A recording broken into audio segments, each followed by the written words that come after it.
ఎంతెంత దూరాన్ని నువ్వు నేను మోస్తూ ఉన్నా అసలెంత అలుపే రాదు.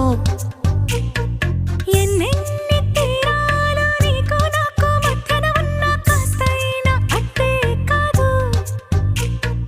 నీతో ఉంటే తెలియదు సమయం, నువ్వు లేకుంటే ఎంత న్యాయం. గడియారంలో సెకనుల ముల్లే గంటకి కదిలిందే.